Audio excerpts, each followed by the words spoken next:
I will call the meeting to order, and the commission that are present are Mike, Jean, Marge, Deb, Heather, no, Tiffany, and David. You gonna appoint Mike? I will appoint Mike to vote for, who should we have, for Bob. And first up is 39 Rockingham Road.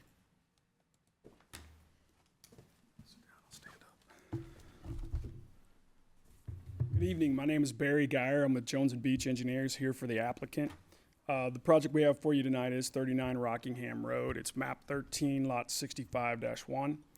My colleague was here to review the project with the commission back in January. We have taken the input from the commission and adjusted the plans accordingly. Tonight we are seeking the endorsement of our conditional use permit. If we can go to the existing conditions, this property is What page number? 2. This property is 1.267 acres in the C2 zone. Excuse me, in the C2 zone.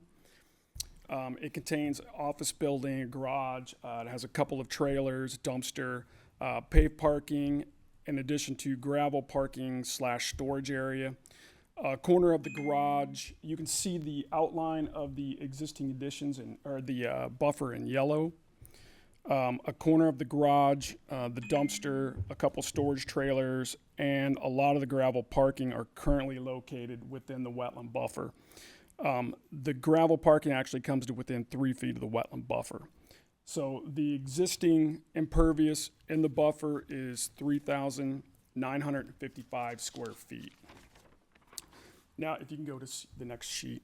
The intent of the project is to construct a 6,250 square foot building that'll be used as contractor storage and offices.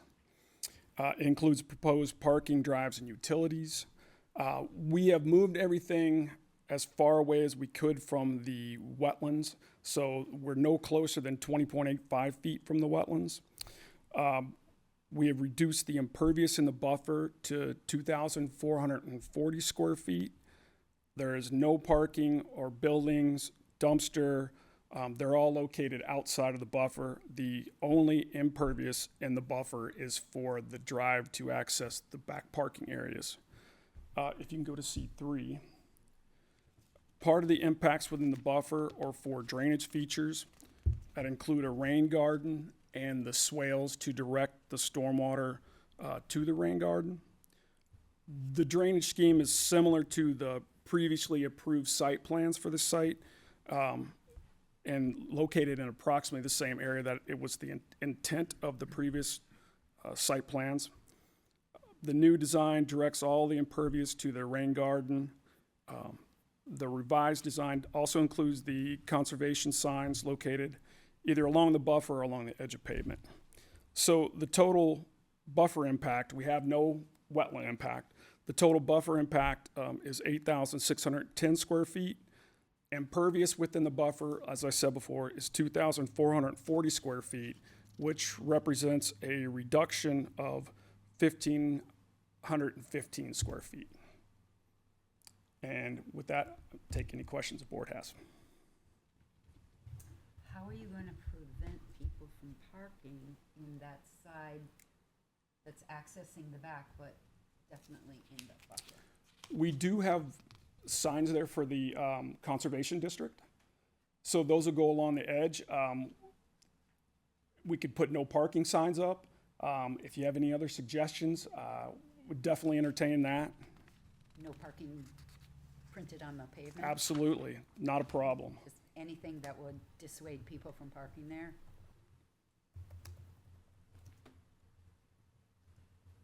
What, could you remind us, what's there right now?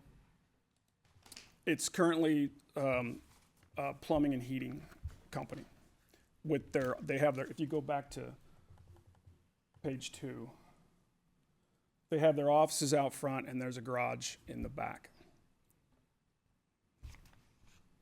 There's also some miscellaneous storage that goes on the site as well. And all that, the updated plans will have, updated site plans will have no outside storage. That's gonna be on the plans. So those three sort of longer rectangles, So there's two Buffer. Connex boxes and one, the furthest to the south on the right-hand side are a pair of dumpsters, all of which goes away. all of which goes away. Yeah, the intent is really to bring everything inside with the new design.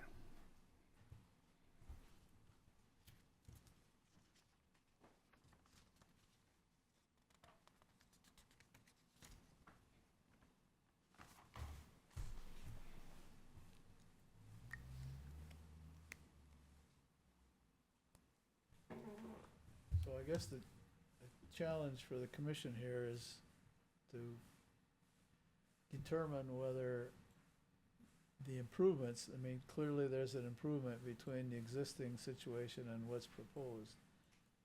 Is it a great enough value to compensate for the fact that we're still putting impervious surface in the buffer? The ordinance allows you to use impervious surface to access a part of the property that's not in the buffer. Normally, that's more like crossing a wetland or something like that. Here, you're trying to drive around an obstacle that you've created, basically, the new building.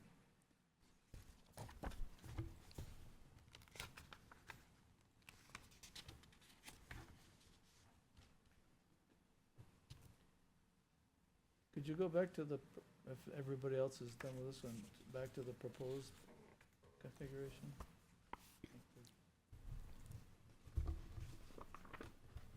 The only problem I see in this part of it, though, is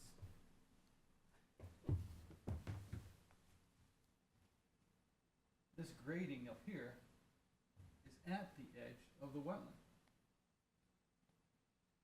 Every time I've tried to run a machine to move some soil, I'm not able to stop that shot. It's, I think you need to look at pulling that back a little bit or doing something so that we don't have you accidentally spilling into the wetland and creating a violation of the dredge and fill ordinance. Yeah, understood. We can definitely look at that and see if we can shift that grading back.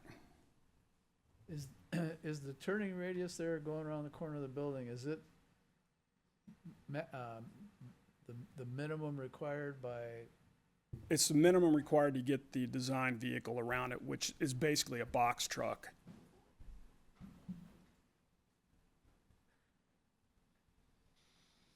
So those are the parking places on the lower right are for cars, for employees, et cetera? Correct. And the box trucks would be parking inside? Well, that's more for deliveries and stuff, the box trucks. But we have to accommodate their enter into the site and turn around. I don't know if Mike's thinking this, but it doesn't look like there's a lot of maneuvering room, and I'm not being one who enjoys backing up, but, it looks like that one on the east side, the right side. There's gonna be have to do some real tricky stuff to get in and out of that parking, mostly out of that parking space. Does anybody else see that, or is it just Yeah. me? you definitely have to back into the buffer, Yeah. Well, it's paved, so. either going or coming, depending on how you choose to Yeah. park. I don't know. But that part of the buffer has already been paved, I mean, based on the plan, it's gonna be pavement. And like you said, these are more for employees. There isn't typically any outside people that come to the site to park. There's no storefront or anything like that. So I say that because if they park in that site, they're gonna realize, it's probably the same guy that's gonna park in that site every day. I mean, at least in our parking lot, the same people parking almost, and you realize if you're at the end, how to get in and out, is all I'm trying to say. We don't want- You don't stop for your donut on the way in, so you get one of the other parking spaces. Back in. So what is it that prevents you from either A, shifting the building in its current configuration a little bit farther north, or B, reconfiguring the building so that it is, deeper and less wide, so to speak, See what So- I'm saying? I think, well, we do have setbacks in the front and buffers in the front, and buffers on the top of the sheet on the east side, that if we shifted the building to the north, I mean, we could gain a couple feet, but we would like some parking up there, a minimum of parking up there. And if we tried to make the building more squat, I guess, then we would impact the areas to the east where we're trying to get our grading in. And you can kind of see how we've had to do parallel parking basically up there because of trying to get our grading in for the drainage. Because we want to make sure that we're collecting all the drainage off of the impervious and providing some treatment for it before it's discharged. But what about shifting it this way? Yeah, we do have a buffer. I think it's like 9 feet, a little bit, maybe more than that, to the front there. So we'd be pretty close to the buffer. And what kind of buffer? Oh, not buffer, I'm sorry, setback. Okay. So if you were to give up, I mean, I could definitely agree based on our previous comments that putting the handicap parking slot on this side, not where it gets more complicated, is a good idea. But now that leaves 2 other parking slots, if I'm looking at this right, that are to the north of the handicap slot, right? Correct? Correct. So if you were to give up one of those, which I assume they're about 8 feet wide, right? The non-handicap are 9. Yeah. So if you were to give up one of those, you could slide everything north by that amount, right? We could. So how are you on required versus provided parking spaces? We are we have a few more than we are required. We're required 11, but it's kind of it's a warehouse / office space. So 11's kind of on the low side that we anticipate, but so we were providing 14. I can discuss going to 13, losing a parking space and shifting the building to the north with the owner and seeing what their thoughts are on that. I think I would suggest that to the commission as one of our recommendations. And I think that would also allow you to solve the problem that Gene pointed out of having to operate earth-moving equipment right next to the wetland, right? I mean, I think that's a reasonable request. I don't think we'd have an issue with that. Okay, just for memory's sake, our comments last time were to move the snow storage outside the buffer, to reduce the pavement in the buffer and prevent any parking in the buffer, to install buffer signs, and asking what mitigation will be done for buffer impacts.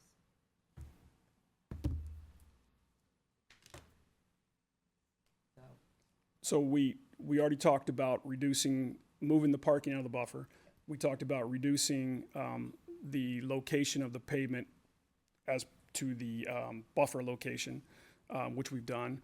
We've included the parking signs, or not parking signs, sorry, the conservation signs. And C2 shows where the snow storage is, and that's all outside of the buffer as well now. is there any restoration work that you can do on the property? Wetland restoration, something that's impacted now that? Well, there's no wetlands to be impacted, and as you can see, the buffer is going to be revegetated. So we're revegetating it with the swales for the stormwater and the rain garden, but we are revegetating it all. Won't you have to maintain those swales as, some kind of annual mowing or something? They're typically mowed, yep, maybe once or twice a year. Do you have the plants for the rain garden, or is that, I looked at the landscaping plan, it's not there, I didn't see that. What we typically use is it's called a wetland mix, bioretention mix. That's what we use in there. It's Are there any by flowers? Are there any wetland plant, sorry. flowers? Anything flowers, I or just grasses? can't respond to that. I don't know. I think they do have some, but I can't guarantee it. We could definitely throw some in there. Yeah, I'm always looking out for the insects. There may be, I've looked it up, but I honestly can't remember what's in the mix Yeah, it has a lot of stuff in it. since I looked at it for it. I should get that more in my head. So do you anticipate that structure being open water part of the year, or I'm sorry, say it again? Rain garden. the rain Oh. garden, is it gonna be? No, it drains. Yeah. There shouldn't be, I mean, right after a storm, yes. They're designed to be completely drained within 72 hours of a storm. Typically, they don't hold water longer than, 6 hours after a storm. But if it's a really wet spring and you get a really wet rain, then it will, hold water for a little bit. So is it discharging?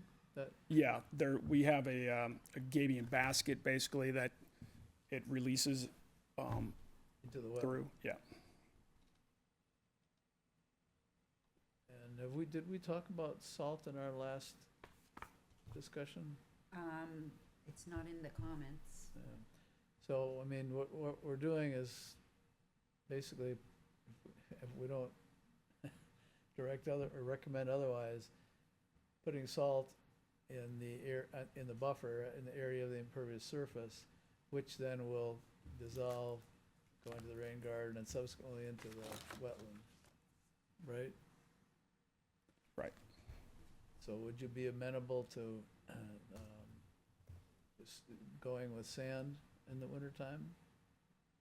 I believe that would be acceptable.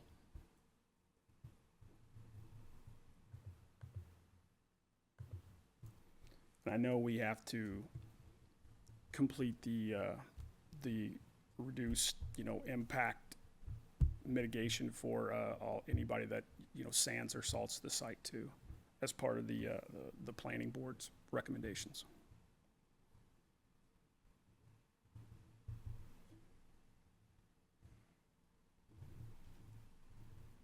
I hate to be too nitpicky, but if you go to page 10 of 13, yeah.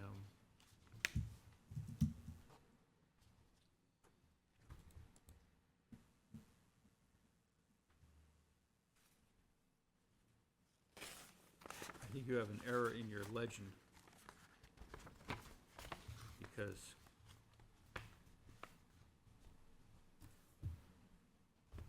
down here it says the property line is the solid line with the X in it. And I think that's supposed to be the, That is incorrect. yeah. Thank you. Good eye, good eye. Eagle Yes. eye over here. Yeah, that's a silt fence. And that's page what? 11? 10 of 13. And I'm presuming that riprap is permitted as part of the 15-foot green buffer, green space? I mean, We haven't got comments to the alternative. If that's the case, then we'll obviously have to adjust it if okay. it's, planning decides that that's not I haven't allowed. bothered to try and reread that part of the ordinance for decades now, but it is a 40-foot wide area that's not gonna have the required number of plants per square foot or anything.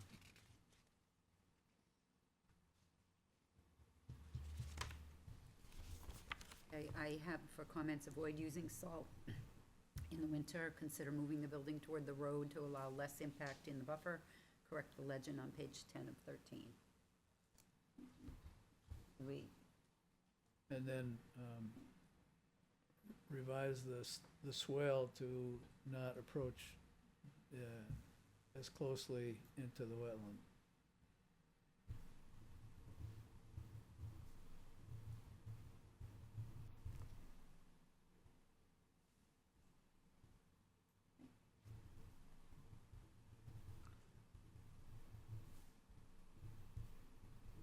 Is it into the wetland or, It's Right it- to it the edge abuts of the it. wetland. okay, So you could say, so that it no So longer the abuts. grading doesn't abut to the wetland. Right.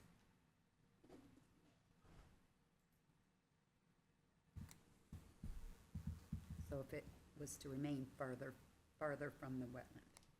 Grading, The swale grading or the? yeah, the Yeah. swale grading.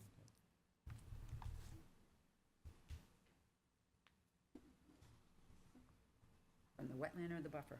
The wetland. Smack in the middle of the buffer. Okay. And this is actually a conditional use permit application today, right? Yes, sir. Do we, okay. We need to vote. Any other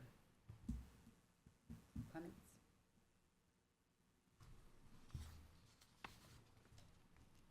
I'll make a motion, we recommend to the planning board to approve the conditional use permit with the stipulations that you have listed there. Second? Any further discussion? All in favor? Aye. Opposed? Abstain? Motion passes unanimously. Thank you all very much. Marcia, when you send the comments to the board, make it clear, I can't remember, I think you said something about move it farther north, but we should say eliminate one of the parking areas north I of the said building. to move it closer towards the road because that seems more east to me than north, Right. but I'm just saying, we should be Yeah, clear that we're the part about eliminating the a parking parking place, slot. yeah. That's good.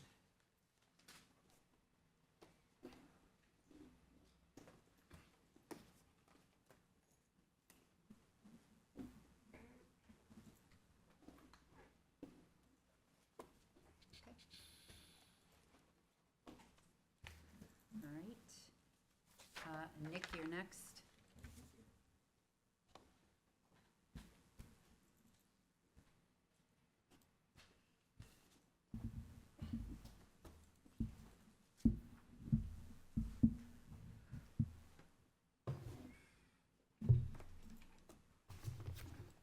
Excuse me. All right, good evening. My name is Nick Golan. I'm a licensed engineer and principal with the firm TF Moran, and here on behalf of the Village on Technology Hill project team. As part of our ongoing effort, as part of the PUD, to keep the Conservation Commission informed and provide updates on our conversations with New Hampshire Fish and Game, as well as to address a couple of the laundry list items that you gave us at your last meeting. One of the requests specifically was to better understand the buffers, the setback areas that are being impacted, and really what are the overall areas of that wetland setback that exist on this property. To that end, we've created the attached graphic. What this graphic shows is the lighter areas in green, the wetlands that are located on this project site. The more comes through as almost a neon green are the setback areas which will remain in their existing vegetative states, as in no impact. And the purple color represents the area where we will be impacting what would otherwise been considered that 50-foot setback if it wasn't for the revised regulations of the PUD. Just to give some overall areas, I know when we originally talked about the wetland impact that we have associated with this project, it's 950 square feet on an aggregate of approximately 245,000 square feet of wetland, which represents approximately 0.4%. We didn't do quite as good with the setback. There is approximately 501,000 square feet of wetland setback on this property. 66,000 square feet would be impacted. That's a resultant of approximately 13% of the overall number relative to this site. The vast majority of that impact, as would be expected, is in our area of our bridge crossing, because we're crossing the wetland on both sides, and that really ends up magnifying those setback impacts. So just relative to where that area is, coming off of Akira Way and heading south, we have our retail area to the left and our childcare area to the right. As you approach that center span, you can see that large area purple. That's our area of our bridge crossing. There are just certain requirements relative to horizontal and vertical that must be maintained, where a much larger number is generated relative to those setback areas. The other information that was asked of us is what are our closest structures in regards to wetlands and the setback area. That closest area is located in the northwest quadrant of that upper wetland, or actually I'll say southwest. So where the call out is for the apartment complex, 4-story, 439 units. On the left side of that inner loop, you can see where that purple area is. There's a retaining wall that has been proposed there in order to lessen both impacts to that wetland setback, as well as prevent any wetland impacts. That retaining wall is approximately 12 feet from that wetland in that location. That is the closest structure that will exist on this property as presently proposed relative to a wetland. You can see really that overall, from a layout standpoint, the vast majority of those structures are placed quite far from the wetlands. We're also asked to indicate the closest we'd be doing any work in relationship to a wetland. If we work our way from left to right across the plan, so our leasing building is circled within that green circle. There's the patio area immediately to the right. As you continue to the east, you can see that area of purple just south of that wetland complex. In that location, we are 3 feet from a wetland with grading. That area of impact in its entirety will be grass. That is a stormwater management area that's picking up runoff from our access road.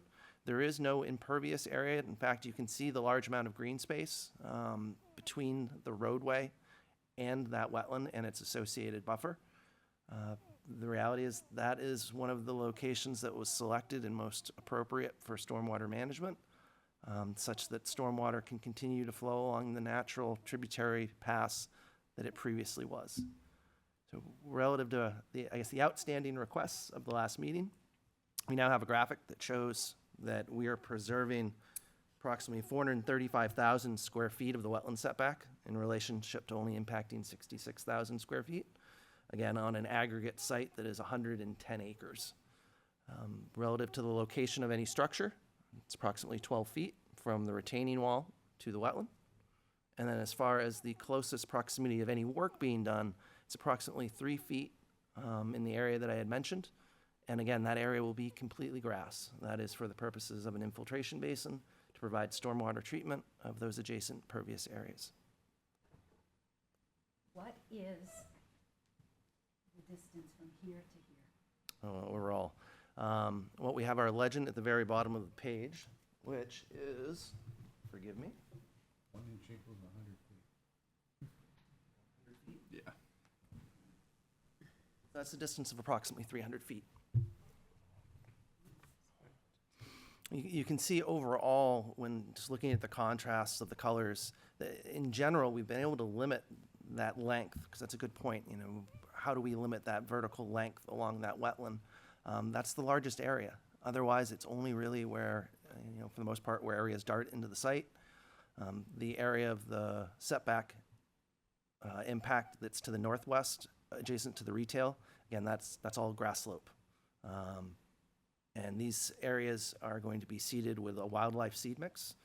It's going to help promote the ecology of the area. It's going to help our pollinators, our birds, our bees, all those important little folks that we need for our site. So I'm hopeful that this information is helpful. I realize we didn't have this last time.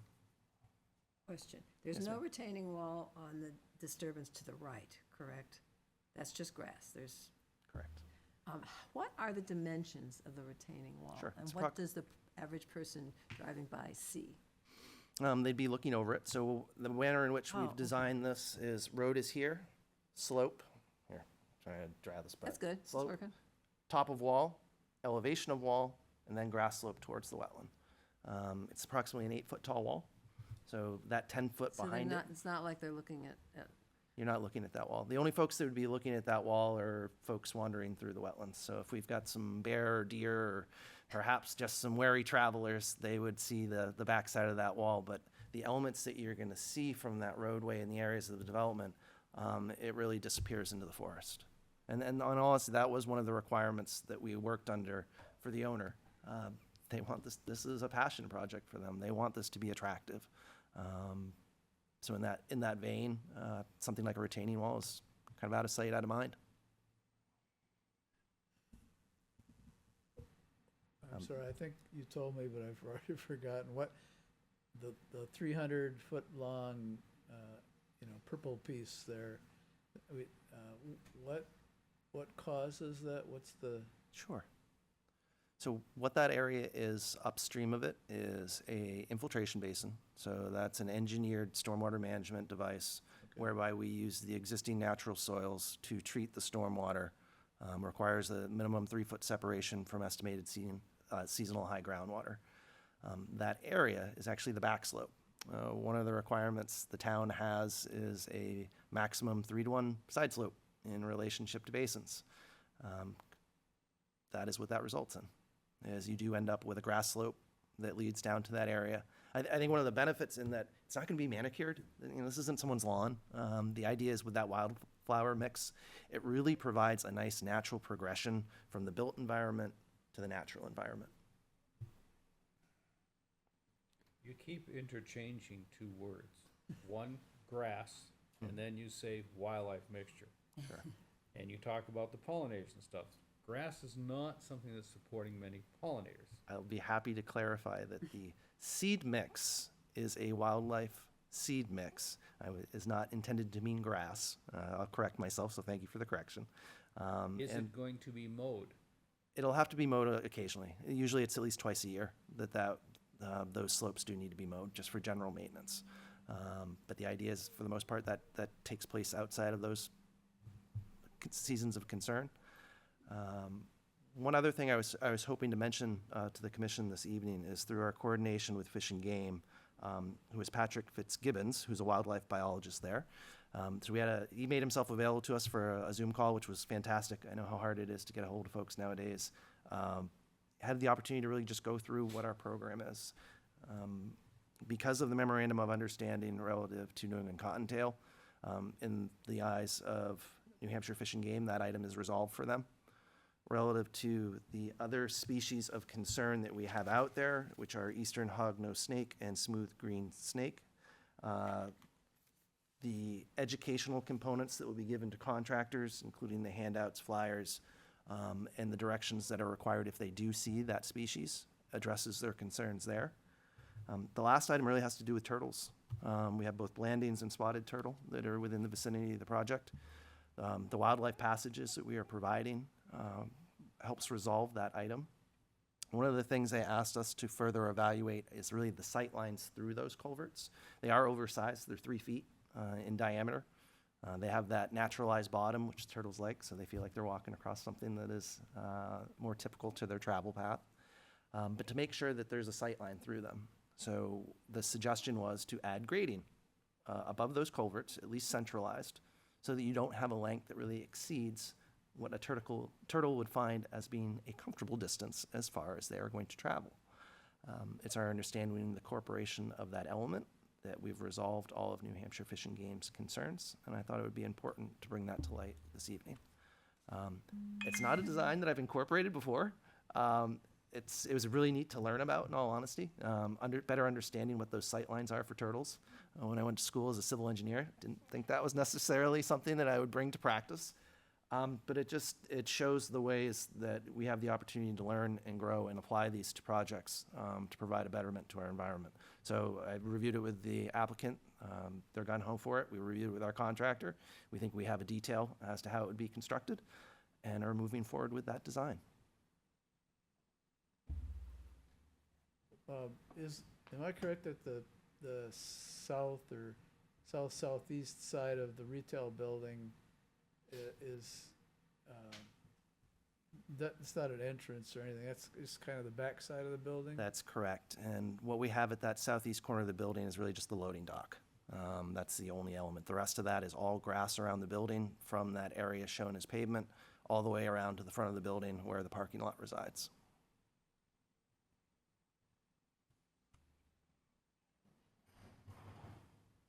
And that would be the case for the purple impacted buffer area. Yep. So just to the west of that building, you can see a slightly darkened hatch area. So similar to the area we previously discussed to the southeast, that's a stormwater management basin. So again, those side slopes are really what's driving those impacts to tie out to natural grade at a consistent slope. One of the benefits, though, of locating that stormwater management practice in that area is that's where Mother Nature's sending the stormwater now. You know, we look at the natural flow paths, it's currently draining to that wetland, so it allows us to maintain that continuity.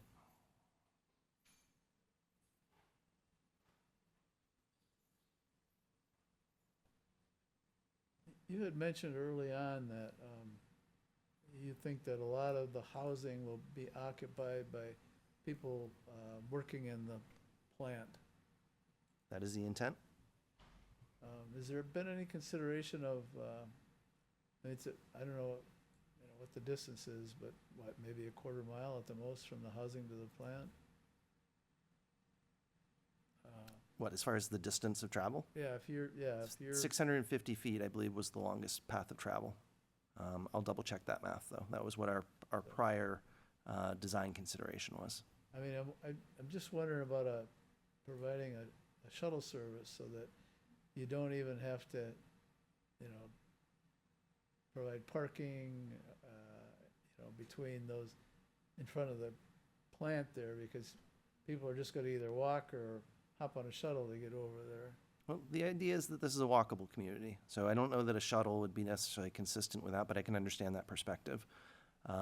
We've designed the road grades and associated sidewalks so that these are in the neighborhood of 4 to 5%, which is a pretty comfortable stroll. We have that central green area. If somebody's looking for more of a nature walk to work, they'll have that opportunity if they don't want to walk across the built environment. I will note that that centralized parking area would be part of the full build-out of what we're calling the Envision 160 building. 160 because it would be approximately 160,000 square feet after its expansion. That parking will be built as necessary. It's shown for the purposes that we can accommodate the maximum parking needs of that facility. That would be addressed as part of a future site plan approval. And gosh, if we have the opportunity to build less parking spaces, we'll certainly be happy to. Those cost money. We still have to be cost conscious with this. If there's the opportunity to build less parking and still service the needs of the development and the business, then we'd certainly take that opportunity. But no, it's a good point. Of all the portions of the site, that's the one spot where we have a large parking lot. Everything else, you look at the residential, it's essentially street parking. It's all very integral. It's very much a community. That one spot it's the industrial eyesore as far as a parking lot. I will note, though, at this scale, it's not quite perceived, but those are 20-foot green islands separating those parking bays. Provides ample room for shade trees. We also have almost a kind of central green that's located to the northern portion of that. Part of that will be sloped in order to make up the grade difference, but it's also a great amenity to have that additional green space located centrally. We're not getting that heat island effect, even with such a large parking lot. So the trees going in the island are hopefully trees with large crowns that are, Yes, sir. yeah. So is there a reason why you couldn't run those 20-foot islands east-west instead of north-south? So on the north-south portion, you'll see the tree-lined street. That's more of a entrance experience as far as you travel through that corridor. It also provides a nice line of demarcation between the residential to the west and the industrial uses to the east. Within the parking lot itself, we actually do both. At the end caps, you have a north-south element with the expanded islands with trees, and then it also runs west to east. So really, you have a cap on the west, a cap on the right, both running north-south, and then they're interconnected with the same diameter, or excuse me, the same width of a grass island, with additional trees as well. Could you zoom that, Mike? Is that possible to get, just zoom in on that parking lot? Right there. Got a little trouble. Thanks, sir. So you can see we have the end-capped islands. There's then, to the west, there's a perimeter island, providing separation between what's really more of the access, the north-south access for the site. We felt it pertinent to have some separation between what's going to be seen as a parking lot and more of an access road. So you see that there are trees there, there's a grass slope. That roadway does sit approximately 4 to 6 feet above the parking lot. So you really, as you're coming from the south to the north, you're really rising up in grade. And then coming back down as you start to approach those wetlands, so we can better mimic the natural topography.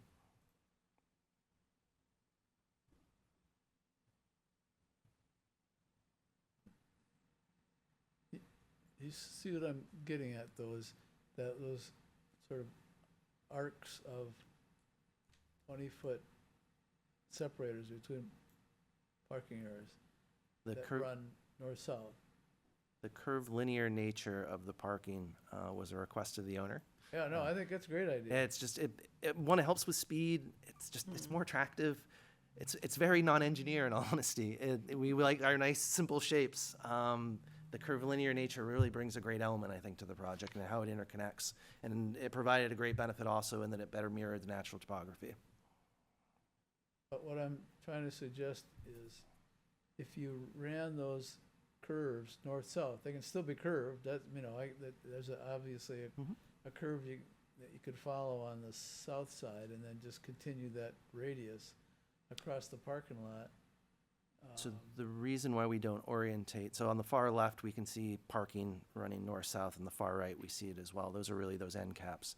The interconnective area is run west-east, so that as someone exits their vehicle, they have a clear line to their destination. They're not having to step over an island. I've had a few designs where we try and create a curb break to funnel people to it. Doesn't work.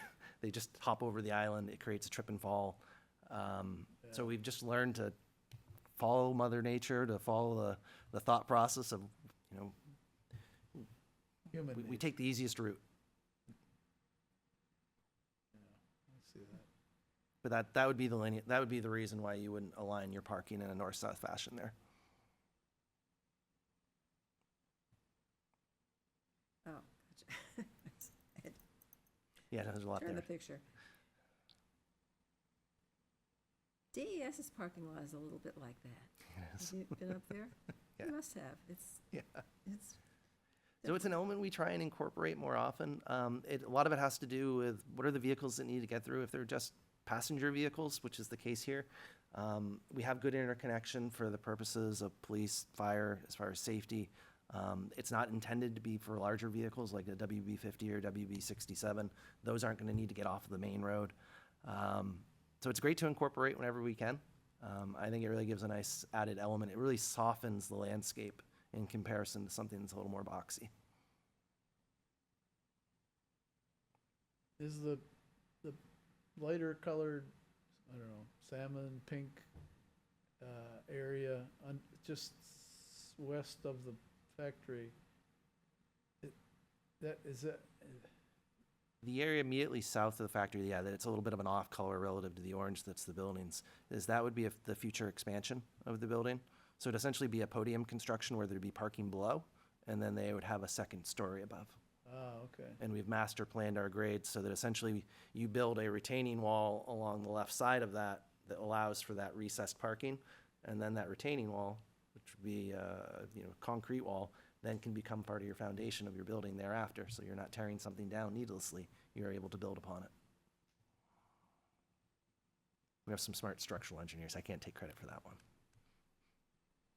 So what we're looking at is the before, I mean, the phase one picture. Yep. If you- Afterwards, you would still have that parking below. It's just you would have a You building wouldn't see over it it. as well. Yeah, from a plan view, you wouldn't see it because you'd see the roof and air conditioning units and whatnot. That's fair. And solar panels. That is a huge element of this project. Solar panels are proposed on all of our flat roofs. Our hope was to be completely self-sufficient. It was a far-reaching goal. That math is still underway, but our expectation is the vast majority of our energy needs will be self-met.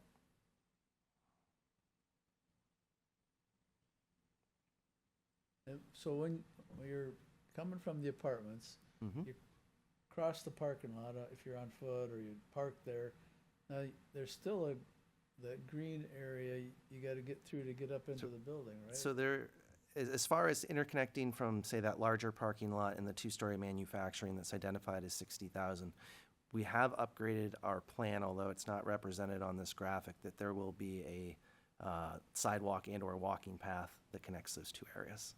It's not well illustrated on this graphic. So it is truly all interconnected with either sidewalks or what I'm expecting will be more of walking paths. One of the things we found whenever we try and tell people where to walk in the woods, it's also usually pretty unsuccessful.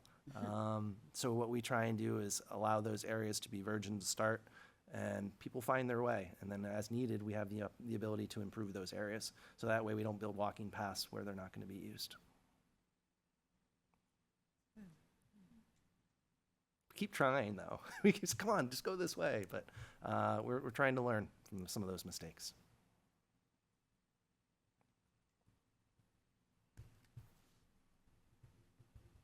I worry about the wetland that is on either side of the bridge, where we have all the impact on the buffer. So the north side of that area.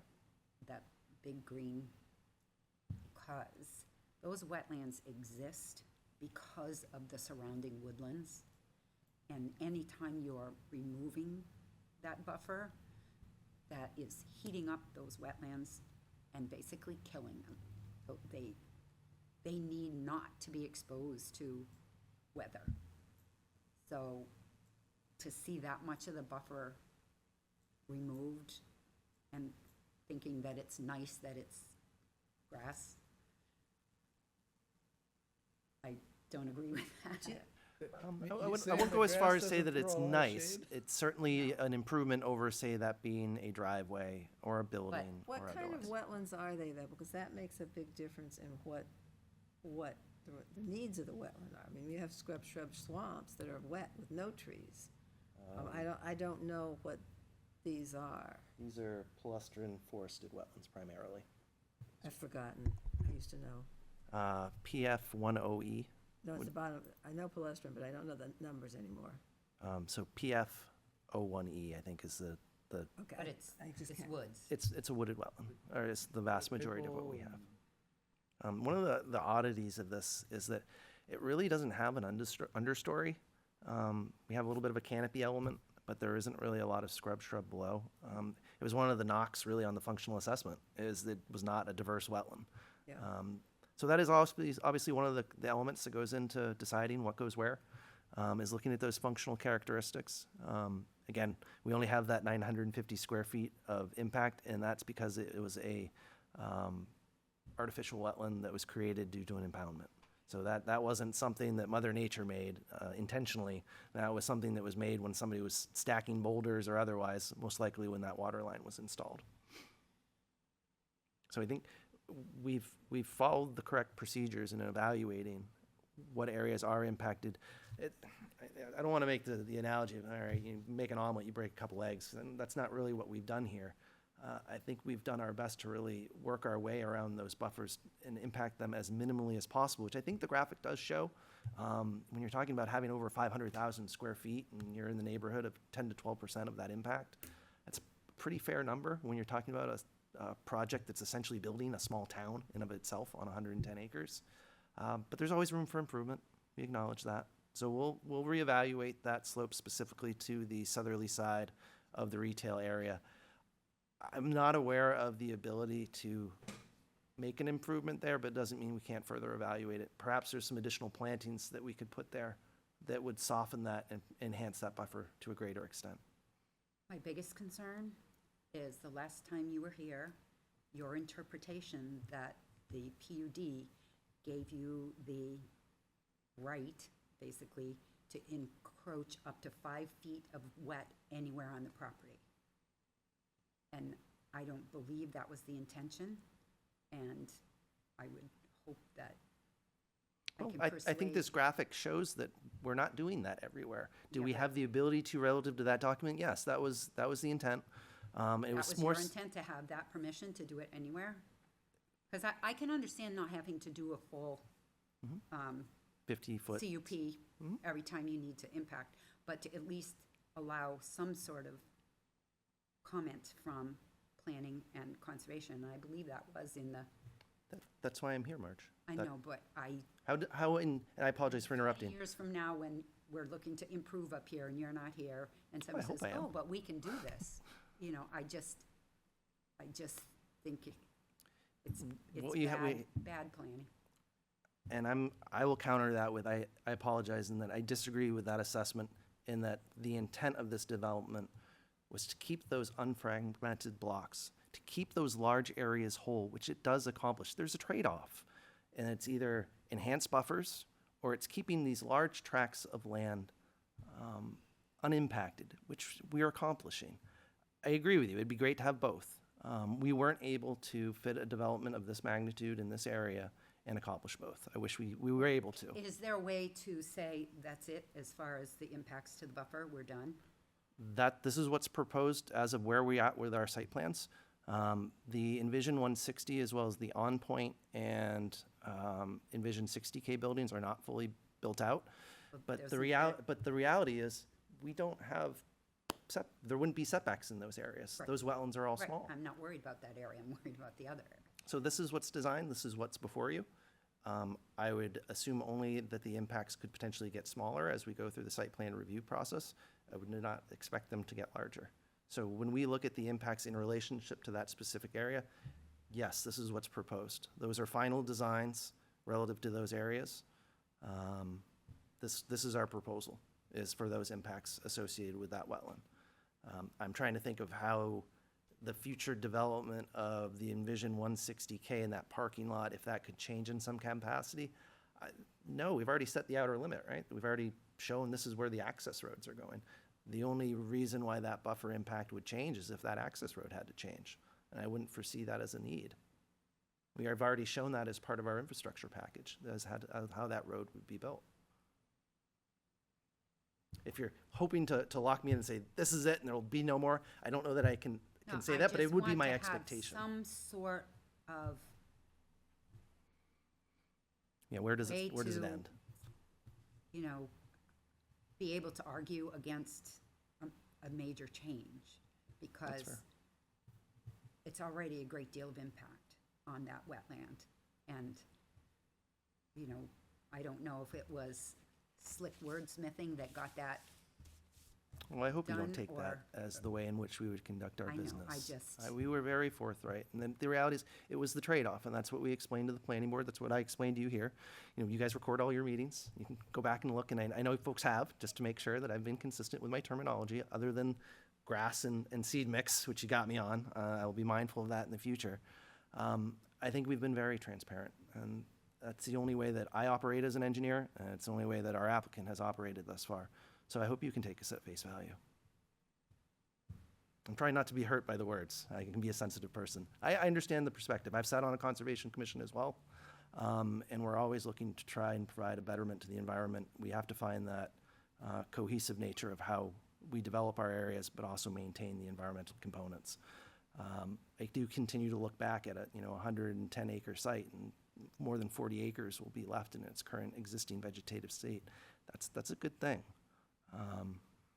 As we progress through the other site design elements, we'll continue to strive to look for your feedback and to incorporate those elements.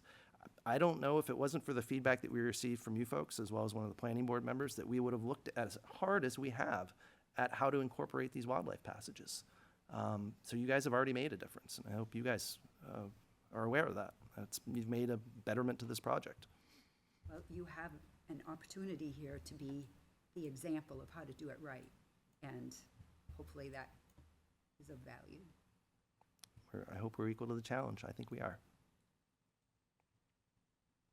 The future manufacturing 20,000 square foot facility on the far, The lower right? Has that always been there? It has, that, relative to the design components, that's the one most far-reaching element that we don't really have a whole lot of design practice for. We know it's a potential sister company of the owner that could provide a benefit to the overall project. But, you know, as far as when things get built, that'd be the last thing. And it's really gonna be determined based off of their spatial needs and how they utilize their other buildings. Perhaps that building doesn't get built, but we wanted to make sure we were, again, transparent with what could be built, and wanted to make sure that it was known that that could be a building as well. And does that intentionally not show any parking? Is the plan to not? There provide is parking in here? front of the building, it's just very small because of it's a manufacturing building, so typically things are highly automated and the need for employees is fairly minimized. There is 15, 20 some odd spaces at least in front of that building. Just scale-wise, it may be harder to see. I mean, to me, I realize you don't know a site plan, and I don't, you know. But we'll be back with one. So this Yeah. isn't a one and done, folks. You unfortunately are going to have to keep seeing me for probably a couple of years relative to this project. I'm hopeful it's, you know, the next 6 months as we get through all of these site designs. But the applicant is very interested in breaking ground and, you know, having the opportunity to bring this housing and these, you know, high-paying technical jobs for manufacturing to the community. So the numbers that you were quoting earlier about the total amount of undisturbed land, Mhm. does that Includes that area. include that? So that isn't, I even included the buffer impact, or excuse me, the setback impact in that area as just a placeholder. Because if we were to design it under that construct, that would be the area that would be impacted. so if you came back tomorrow with that nice site plan for that building, you would still make the same statement about the amount of undisturbed open space? I have some room around that number relative to what our current impacts are, yes. And the 40 acres being left in its natural existing state is really what I see as the minimum. I believe we have much more than that right now. But I wanted to be realistic, understanding that designs will change as we move forward with those elements. But 40 is really the floor. I hope it's more. And again, sorry to be so obtuse here, but It's the okay. 40 acres does not include the half acre to acre, or whatever it's gonna be that building Correct. occupies.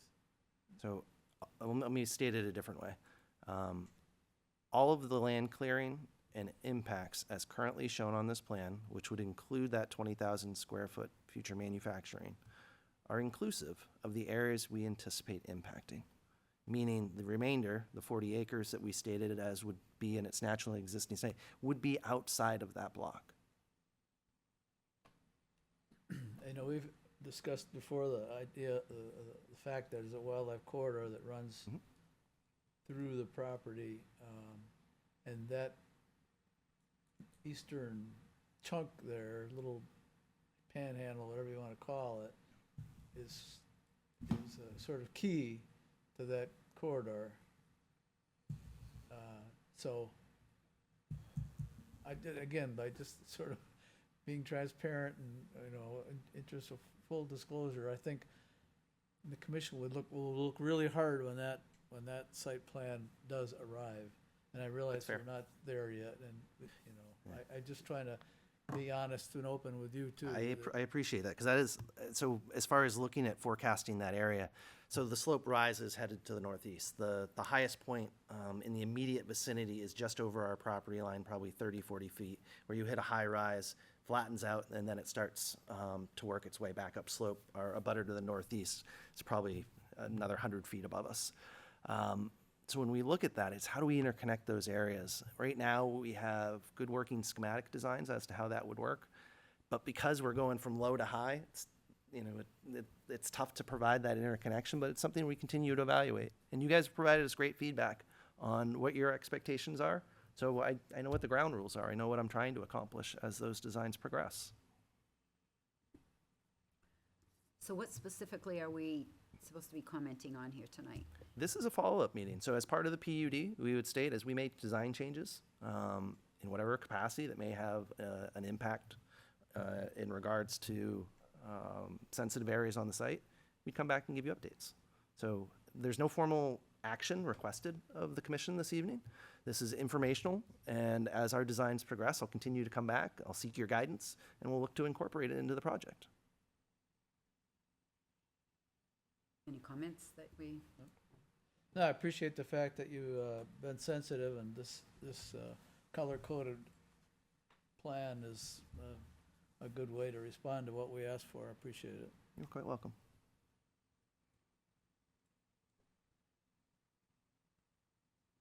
to I'll con- second With that, that. I'll get out of your hair, I guess, and let you guys although enjoy the. just to continue to look at ways possible to reduce that impact to the wetland And buffers. if you want to channel suggestions, obviously through your chair, by all means, like, we're receptive. We're always looking to be innovative in our designs. I had not thought of adding grading within our roadways to provide better light passage for sight of lines for turtles. So, we're always learning. That's one of the fun things I have as being an engineer, is there's always some new emerging technology, or somebody's learned something new and gives us the opportunity to incorporate it into our designs. So thank you for your guys' feedback. Awesome. Thanks.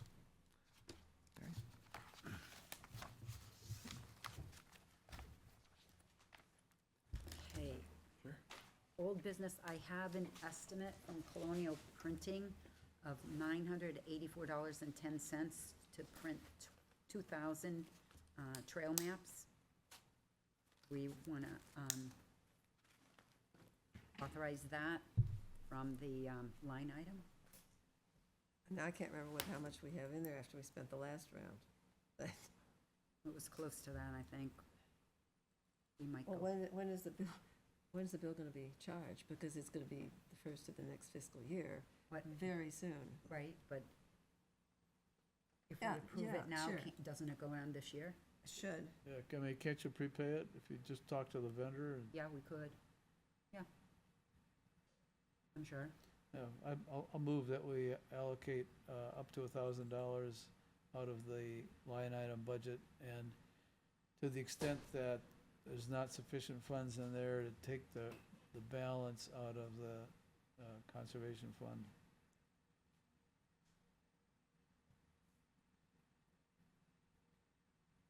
Okay, I'll second that.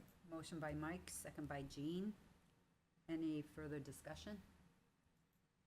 All in favor? Aye. Aye. Opposed? Abstained? Motion passes unanimously. And I will order those tomorrow. And see if he can't just give us an invoice right away. Couple meetings ago, I don't think it was the last meeting, maybe the meeting before, we had discussed adding public comment to our meetings, and staff has sent a recommendation that we shouldn't really do that unless it's in our procedures and procedures and policies. And I was a little hung up, because I couldn't find the procedures and policies, but that's because my file was called bylaws, so I thought it was two separate things, but it is just procedures and policies. The thing that I can't find is, and the implication was, that we never voted to officially approve these procedures.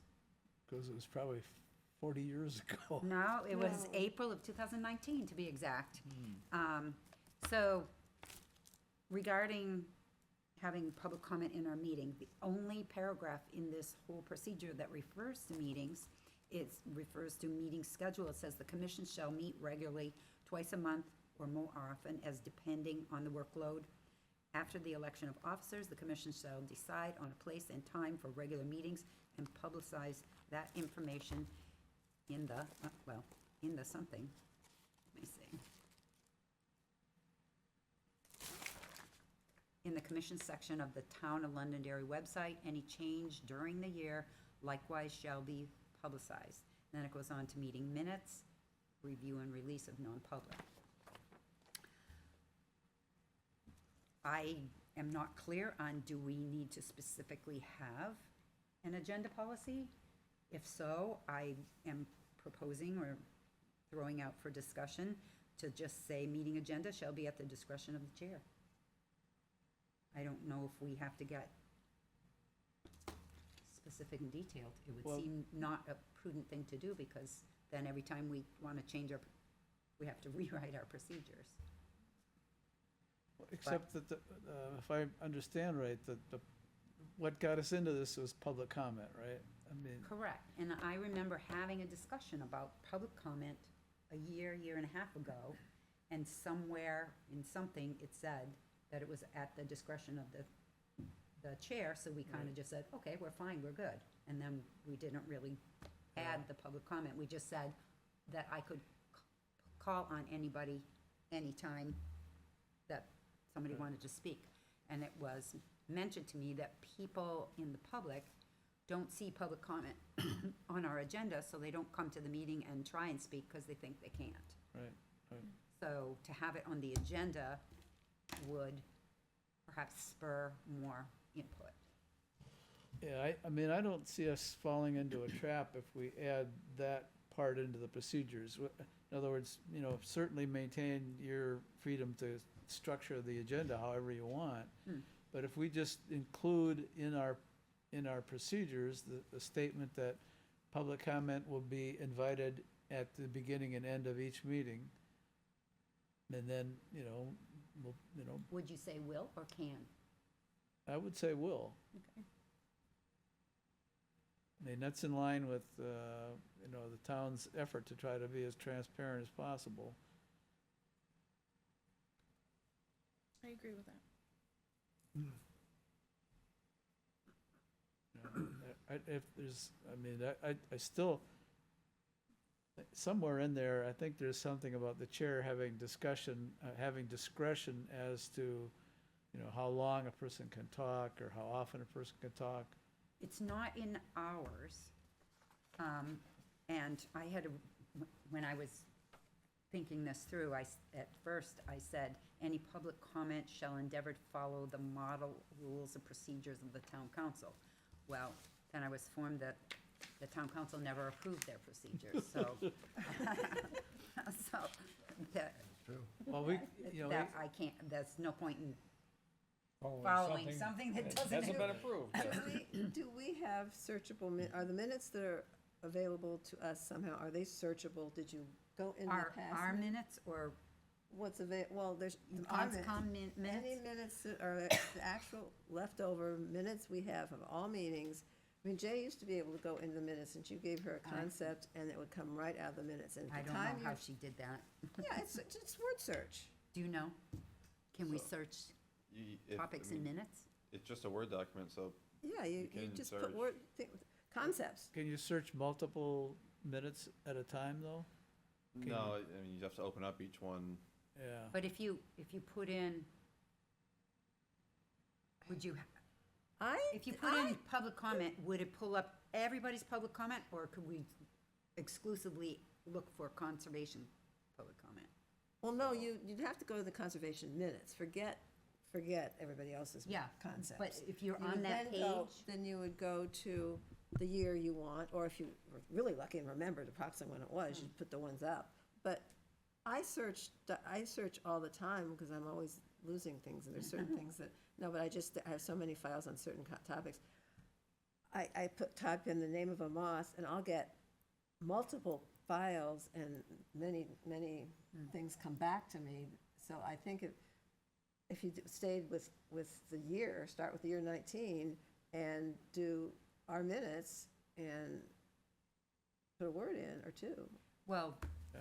to look for whether or not we approved our procedures? It should, well, if you're saying procedures, then you may get a few oddball things, but it should come Because back I to the- did try searching for procedures, and I got, like, our camping policy, our gun Sounds shooting to me like we policy. didn't do it. That's what it But, sounds Deb, like. I think what you're referring to is the ability to search multiple files, but you're only searching file names. No, I get words out of some files Yeah, too. Yeah.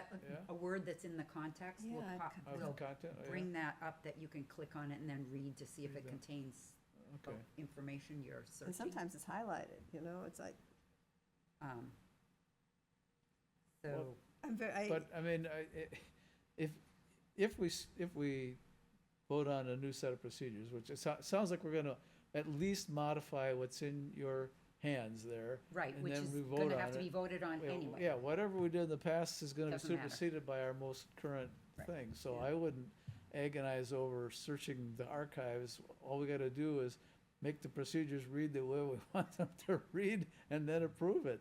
But I think it would be worthwhile, in addition to saying, the chair will solicit public comment at the beginning and end of each meeting, and then add words to the effect that the chair will modify public comment to ensure, I don't know, the meeting runs smoothly, or, find some words. Kelly may have some words. she Well, wants to- yeah, this needs to be run by staff for blessing before Yeah, we can make right, any right. changes. Well, may I ask her to draft it up, knowing what our intent is? All right, so public comment will be available at the beginning and end of each meeting, I would say it would be, would be invited. okay? Yeah, And then I would add another paragraph that said, public comment will be moderated by the chair. Yeah, that's good.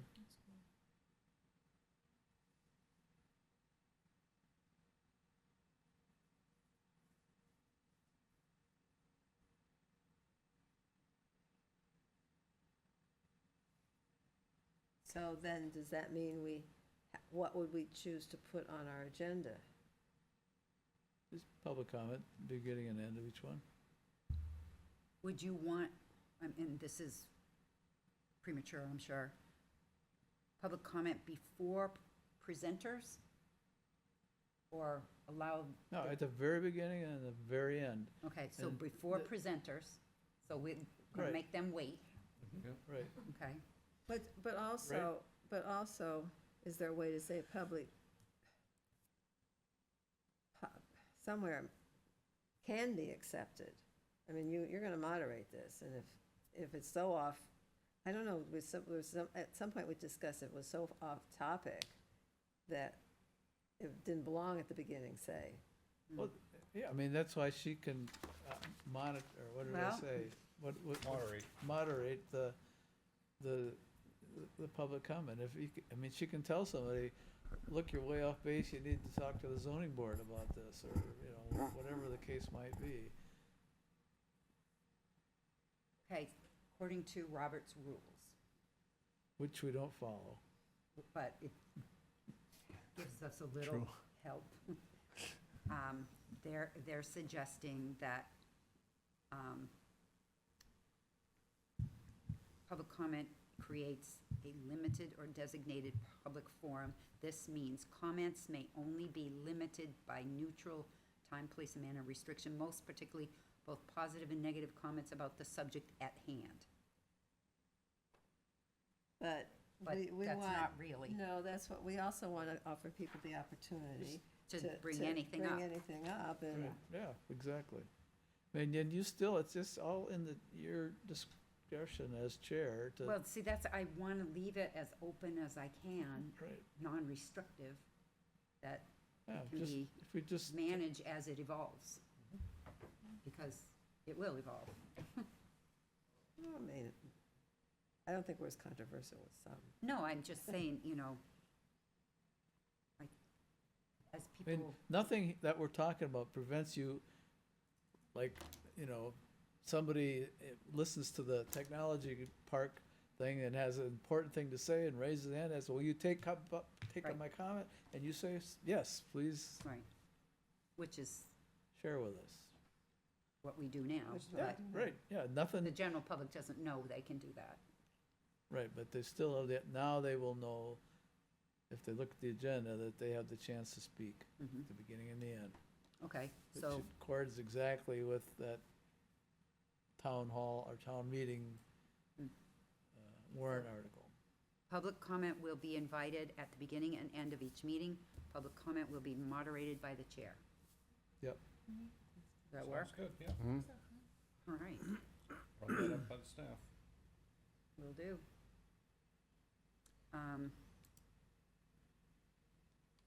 We had a request from Sugar Plum, they want to manage some trees that are falling and some invasives in their buffer.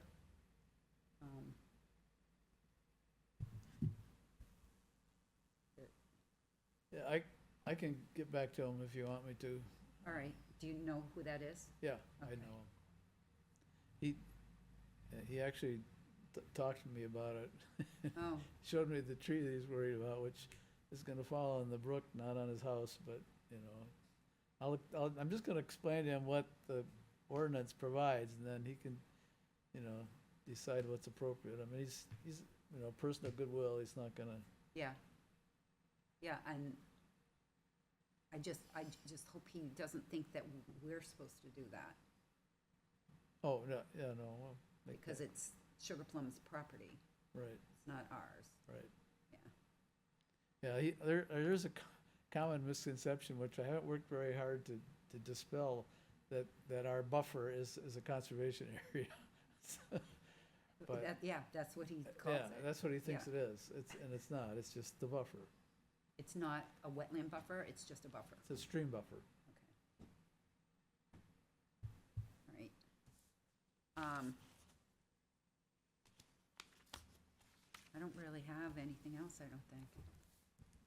I can give you one update on the slow-moving process of installing our dock.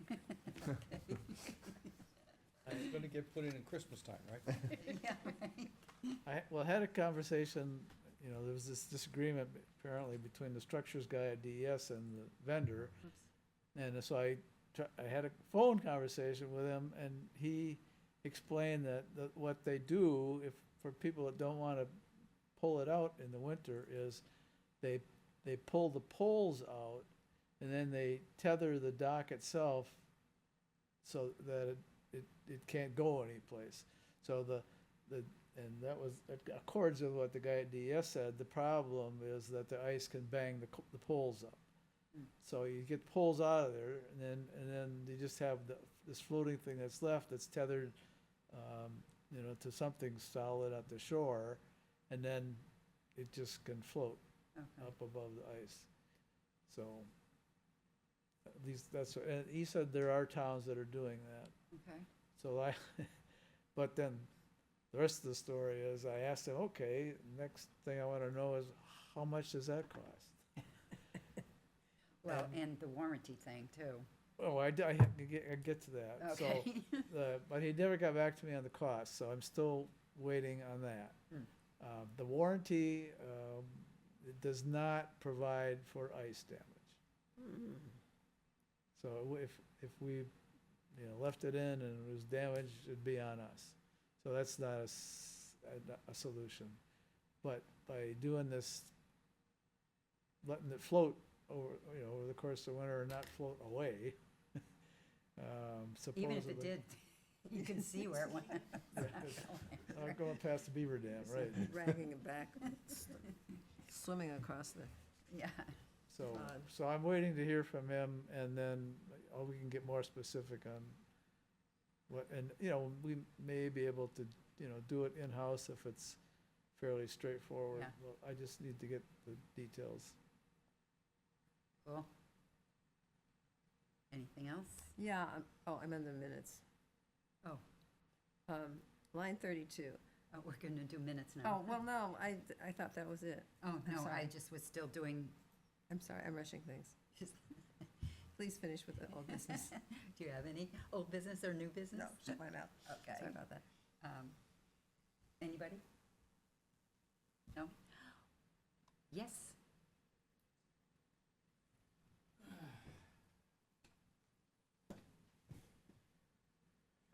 First off, thank you for what you all do. And I appreciate you Name and address. having discussion about, Name and address, please. oh, Hey, Breslin? Ray Breslin, 3 Gary Drive. I'm sorry. I should know that procedure. Right? Surprise. And I understand you were talking about having it before and after, at your discretion. Does that sound like a Absolutely. plan to you? Yeah, and, yeah, because, I mean, you got somebody coming forward that you got a business to take care of. Mhm. You don't want to, you know, hold things up. but I think it is important. And you know me, what am I concerned about? Water.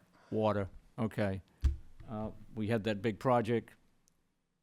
I still have concerns about that. I mean, there's a lot of stormwater runoff right now.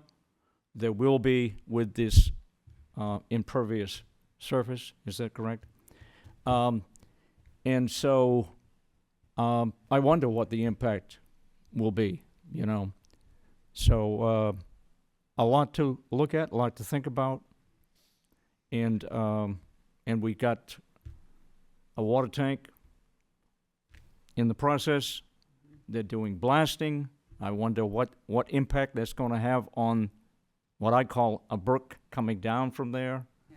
That impacts my road. In the springtime, we got rivers running down the road with a lot of soil washed away. And so all of this that you folks are dealing with, all of this development, I mean, we really got to think about, we are now looking at the master plan, finally, which is going to be a year and a half. Who's going to be involved with it? I put in for it personally. And so I think everybody, Mike, you know, everybody needs to have some input. You know, let's let the staff and the boards and so forth, but I think there needs to be public input too. They're talking about having 2. I think that maybe there should be more. So that's all I got to say. Thank you. Thank you. Anyone else have a comment? Okay, then we are up to the minutes now. Line 32, I did not recommend that the plant on the list be planted in a wet location. I stated that the plant grows best in wet locations, and I would suggest that they find something for immediate landscaping plant that's more appropriate. It's a beautiful tree, but it's not good, you know. It should be planted somewhere else. But so we could say D11's recommended that the tupelo, which usually grows in wet locations, be replaced with something more appropriate for the development. Okay.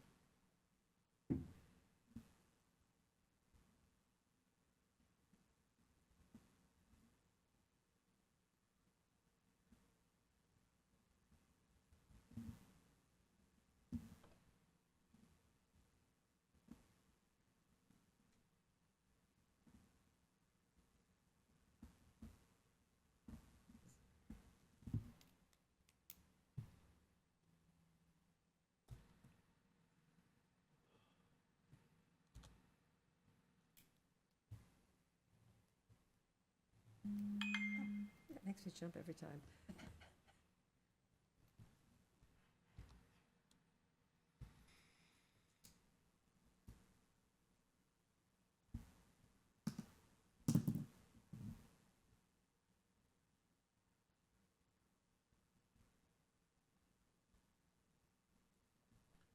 Nobody else has any comments? I'll approve the minutes of June 11th as modified by Deb's statement.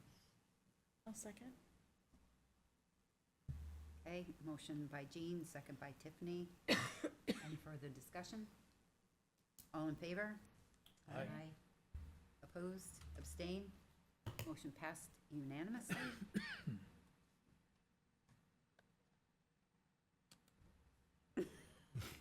I'll move we adjourn. Okay, We do miss Mike. motion by Jean, second by David. All in favor? Aye. Meeting adjourned.